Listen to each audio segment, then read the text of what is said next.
Hi, in this video I'm going to do another photo critique.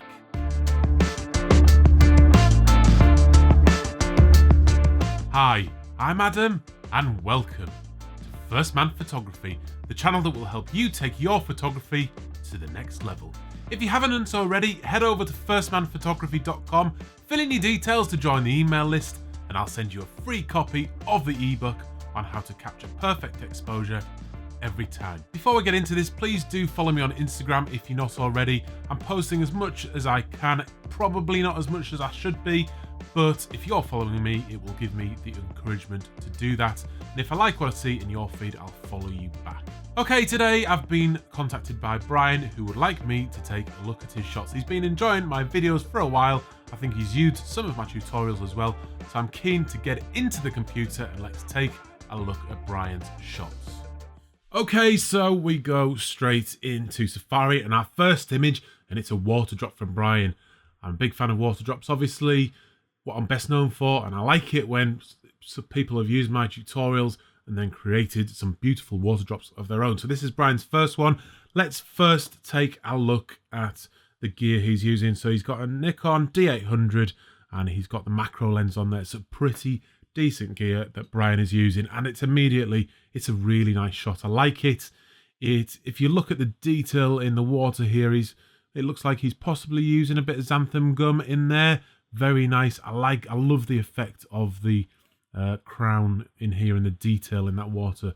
Really nice color as well, as opposed to the water bath, which has that sort of bluish tinge in it. All your attention's on the water drop. It could be a little bit more central, but that's not too much of a problem. It is nicer when you get a slightly taller water drop and you can see the stem and it fills the frame a little bit more. Brian, if you're using the splash art or some kind of dropper, try increasing, got an alarm going off, a siren going off out there.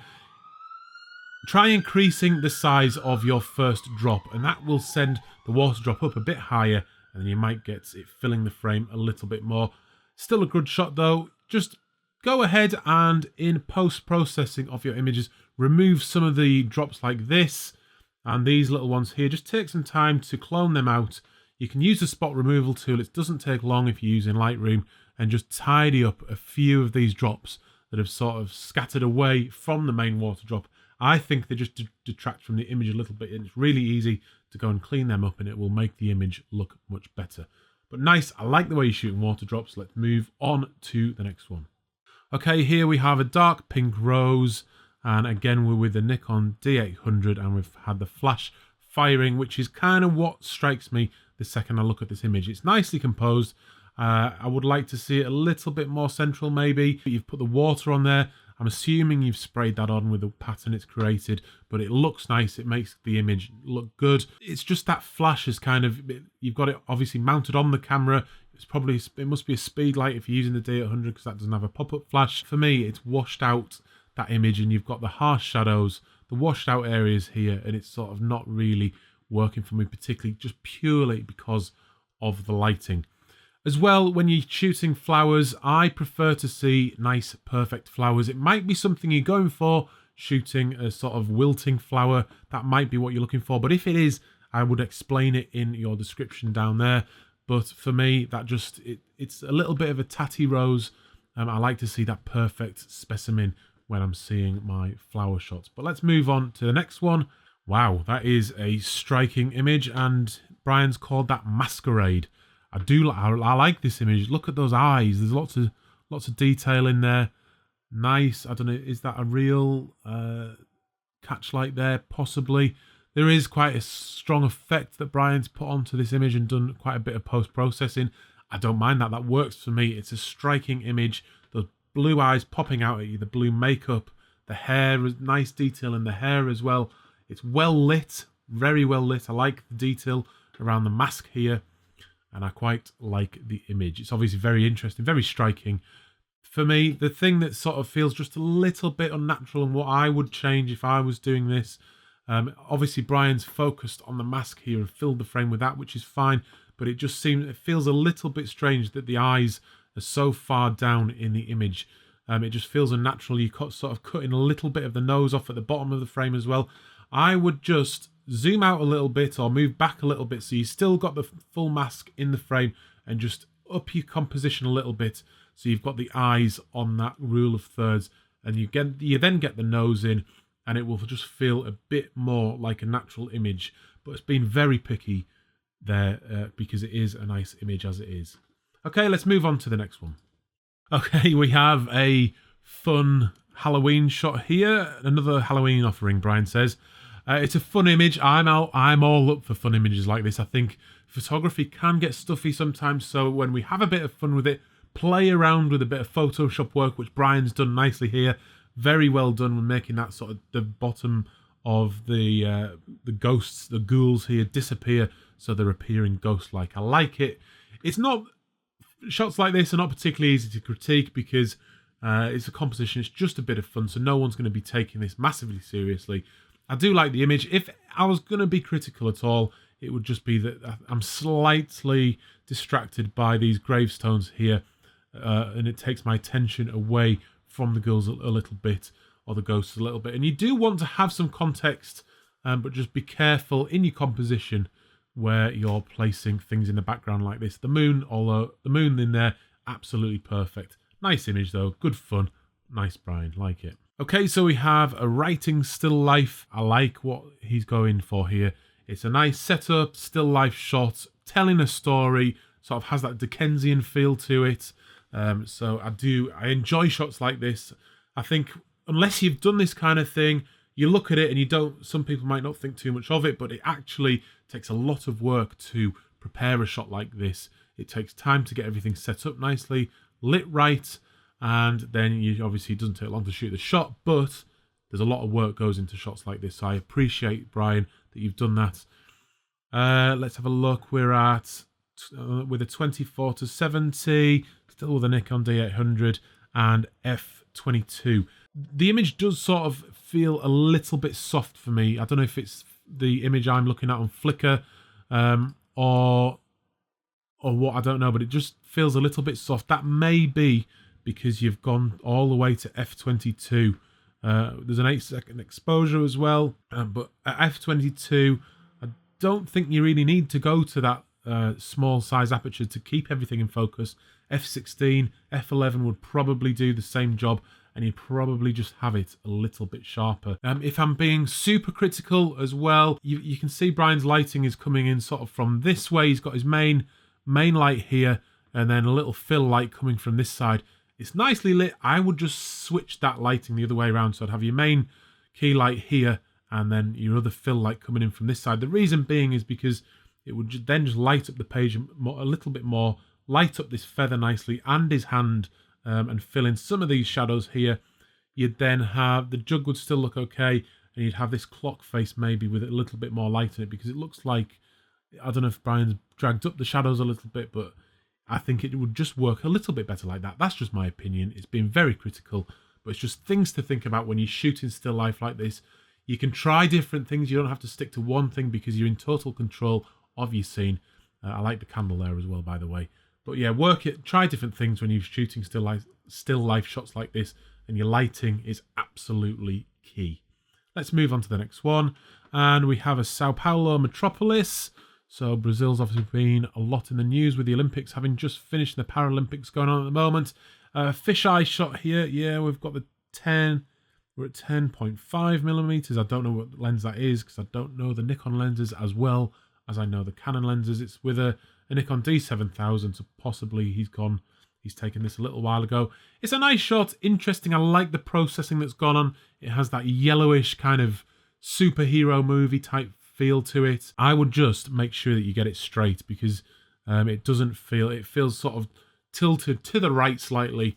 And even with a fisheye, you want to make sure you get your lines nice and straight, so then everything feels right as you get that fisheye effect going around those straight lines in the center of the frame.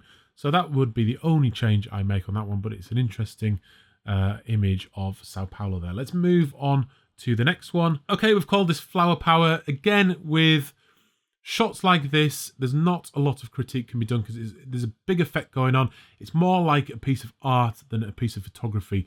So it's obviously, he shot the flowers here, shot the light bulb separately. That's fine, but there's nothing really critique photography wise. When that's the case though, I think he's called it flower power, but I think when you're doing a piece of art like this, put a bit more in the description. Just write a little bit of blurb in the description so people understand your thinking, get an idea for where you're coming from with your art, your perspective, and it gives people a bit more of a fuller understanding about the piece of art that you're creating. Photography is art anyway, but this is a bit more of an artistic idea. I like it. It's a nice effect, but let's move on to the next one. Okay, Northern Winter. Where are we in the world? We're in Finland, and we've got the Northern Lights there as well. I'm desperate to see the Northern Lights. I haven't yet. I'm definitely intending to see them at some point, but Brian has captured them nicely here. We have these trees and the log cabin here with the ice, snow and ice on it look absolutely amazing. And I love the angle that Brian has got on these cabins where you've got this one in the foreground and then you can see them going down away into the background. And overall, I think it's a nice shot. If I was being critical, and we're on a critique, so I am being, is I just want to see more of those Northern Lights and those stars. I feel like I'm sort of ducking down here to see further up through the screen for something that's not there, but just angle that composition up a little bit because there's not a lot of detail in this foreground and it's not really adding anything to my image. So I think you could create a composition with the bottom of the frame somewhere around here, and then you've got a bit more of the sky up into the top of the frame, and I just think that would make more sense, and you'd still have the context of the log cabins, but you'd see more of the Northern Lights, more of the stars, and I think that would make for a better shot. But as it is, still a nice shot, well captured on the Northern Lights there. Pleased for you, a little bit jealous as well. So let's move on to the next one. Okay, we have Breadfruit and Flowers on another still life, and again another setup shot. Nice composition, everything's prepared perfectly. I love what you've done with the lemon here. Again, that takes time, it takes effort, and a lot of the time that's what photography is about. So I appreciate again your effort on this one, Brian. It's well shot. It's just a little bit thinking about your lighting again, because like I said in the previous still life shot, lighting is key. For me, the lighting just feels a little bit harsh. It feels a little bit like it's coming in from the side a bit too much as well. Bring it back towards the camera a little bit, so it's going from behind the camera onto your subject at about 45 degrees, and I think it gives slightly more pleasing lighting. That feels just like it's coming in right from the side. As well, you need to diffuse your light as much as possible. That feels quite harsh, particularly on the flowers here. And if you can diffuse your light with things like a softbox or an umbrella or even a sheet or the inside of a reflector, there's cheap options to diffuse your light. A piece of paper would even do it. But I think it really, soft diffused light really improves still life shots no end. So that would be my only advice on that one. But still, it's a decent shot, and I do like still life shots like this. So let's move on to the next one, and it's the last one, in fact.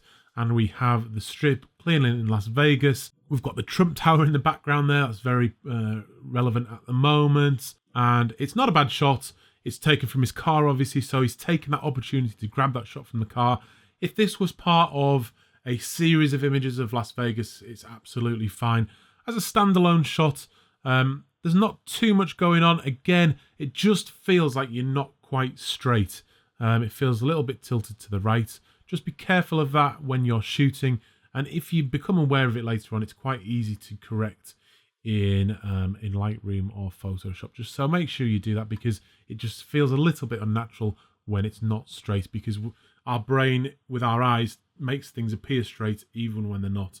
Straight lines of how we perceive things generally. So when you see it in a photo and it's not straight, it feels a little bit off.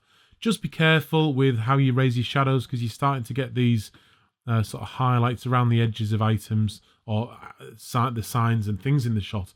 So just be careful with your processing, that you don't over process it as well, like I talked about in the last critique.